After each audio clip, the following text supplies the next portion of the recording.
ଯେ ସବୁ ପରେ ତମ ପଇଠା ଖାଇବି ମୁଁ। କାଇଁ ତମକୁ କଣ ଘୃଣା ଲାଗିବ କି? ହେଇ ମୁଁ ତ ତମ ଅଇଁଠା ସବୁବେଳେ ଖାଉଛି, କାଇଁ ମତେ ତ ଖରାପ ଲାଗୁନି। ସେମିତି ନିଜ ପତ୍ନୀକୁ ଦେବୀ ଆସନରେ ବସେଇ ଆଜି ପୂଜା କରିବ, ଦେବୀଙ୍କର ଅଇଁଠା ଖାଇ ନିଜକୁ ଧନ୍ୟ ମନେ କରିବ, ଅସୁବିଧା କଣ? ଆରେ ସାବିତ୍ରୀ ପୂଜାରେ ସ୍ୱାମୀ ତ ପୂଜା ପାଇବା କଥା ନା। ଆରେ ସତେ ତ ଏସବୁ କଥା ମୋ ମୁଣ୍ଡରେ ପଶିନଥିଲା। ତାମାନେ ସତରେ କଣ ଏମିତି ଗୋଟେ ପୂଜା ଆଜି ହବ? ଏଇ ଶୁଣେନୁ ଆମର ଯୋଉ କଣ ଯେ କାଇଁ ସ୍ତ୍ରୀ କି ପୂଜା କଲେ ତମ ସ୍ୱାମୀ ପଣିଆଟା କଣ ତଳୁକୁ ହେଇଯିବ ବୋଲି ଭାବୁଛ କି? ଆରେ ନାଇଁ ତମେ ସେମିତି କାଇଁ ଭାବୁଛ? ତାହେଲେ ବୋଉ କଣ ଭାବିବ ଉପରେ ସେଇ ଚିନ୍ତା କରୁଛି। ତାଙ୍କ ବାହାରେ ଆମର କଣ ଅଛି? ଏଇଟା ଆମ ସ୍ୱାମୀ ସ୍ତ୍ରୀ ଭିତର କଥା। ସ୍ତ୍ରୀ ବୁଝିଥାନ୍ତା ସ୍ୱାମୀକୁ, ନହେଲେ ସ୍ୱାମୀ ବୁଝିବ ସ୍ତ୍ରୀକୁ। ମୋ ମତରେ ତମେ ଏତିକି କରିପାରିଲେ ତମ ଭିତରେ ଥିବା ପୁରୁଷ ପଣିଆର ଅହଙ୍କାରଟା ସବୁ ଲୋପ ପାଇଯାଆନ୍ତା, ଆଉ ଆମେ ସାରା ଜୀବନ ସୁଖରେ ସଂସାର କରନ୍ତେ। ଆଉ ତମେ ଯଦି ଏତିକି ନ କରିପାରିବ ତାହେଲେ ମୋ ମନେ ହବ ତମେ ତମ ପତ୍ନୀକୁ ସାରା ଜୀବନ ଦୟା ଅନୁଗ୍ରହରେ ବଞ୍ଚି ରହିବାକୁ ଇଚ୍ଛା କର। ତମେ ତମ ସ୍ତ୍ରୀଙ୍କ ପାଦ ତଳ ଦାସୀ ମନୋଭାବ ନେଇ ଘୃଣ୍ୟ ବ୍ୟବହାର କର। ତମ ପାଇଁ ସ୍ତ୍ରୀ ଅର୍ଦ୍ଧାଙ୍ଗିନୀ ନୁହଁ, ବରଂ ଗୃହ ବାଳିକା ଚାକରାଣୀ। ଆରେ ନାଇଁ ସେମିତି କଥା ମୋ ମନ ଭିତରେ କିଛି ବି ନାହିଁ। ତମେ ସେମିତି କାଇଁ?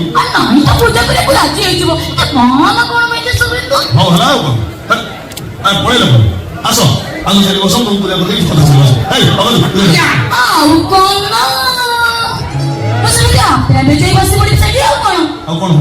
ତମେ ମତେ ଆଦର କରି ଦେଲେ ମୁଁ ଯିବି ନା।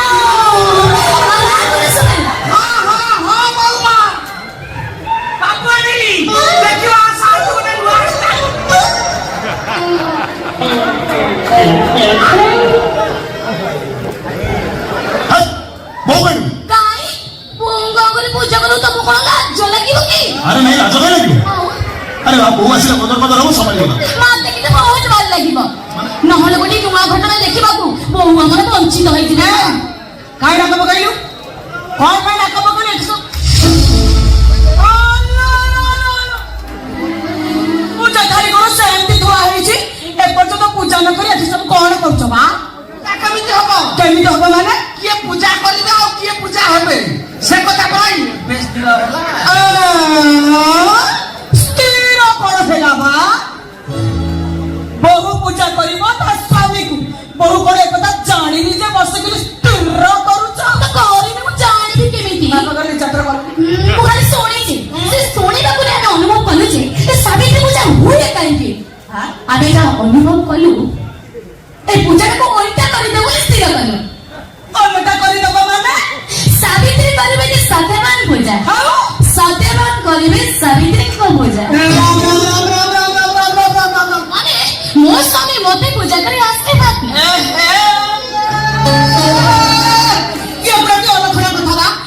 ବେଶୀ ପାଠ ସାଠ ପଢି ତମମାନଙ୍କ ସବୁ ହେତ ପଡିଗଲାଣି ନା କଣ? ତାହେଲେ ଏମିତି ବିକୃତ ଚିନ୍ତା ସବୁ ତମ ମୁଣ୍ଡରେ ପଶୁଛି କେମିତି? ଏଇଟା ବିକୃତ ନୁହଁ, ଆଉ ଆଗରୁ ଯାହା ଘଟି ଯାଇଥିଲା ତାହା ହଉଛି ବିକୃତ।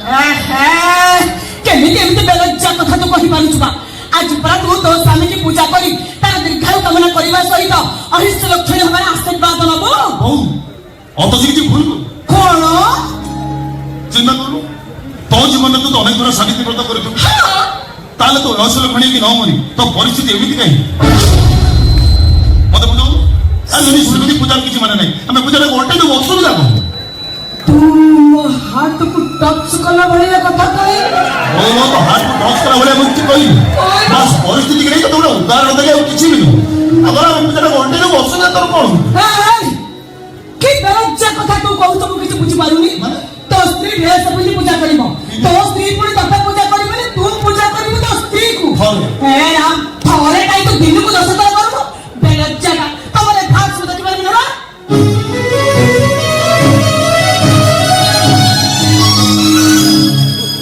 ବାବୁଆନ ତ ରାଗିକି ଚାଲିଗଲେ, ମୁଁ ଆଉ କାହିଁ ରହିବି? ମୋ ବାଟରେ ଆଜ୍ଞା ମୁଁ ଯାଉଛି, ନମସ୍କାର। କଣ କରିବି? କଣ କରିବି? ମୁଁ କଣଟା କରିବି? ଆଜି ଯେତେବେଳେ ପରମ୍ପରା ଭାଙ୍ଗି ନୂଆ ଘଟଣାଟେ ଘଟିବାକୁ ଯାଉଛି, କେହି ତ ଜଣେ ସାକ୍ଷୀ ରହିବା ନିହାତି ଦରକାର ନା। ତାହେଲେ ଘଟଣାର ମହତ୍ଵ କଣ ରହିବ? ତମେ ବ୍ୟସ୍ତ ମନେ ସବୁ ବାଧା ବନ୍ଧନ ଭାଙ୍ଗିବ, କେବଳ ଏତିକି ଚାଲ ତମ ଅଧାର ସିନ୍ଦୁର ମଲା ଯାଏ ଛାଡ଼ ସେ ସବୁ କଥା। ଆସ ତମକୁ ଦେବୀ ଆସନରେ ବସେଇ ଆଜି ଭକ୍ତ କରିବା ତମ ପାଇଁ ସାବିତ୍ରୀ ପୂଜା।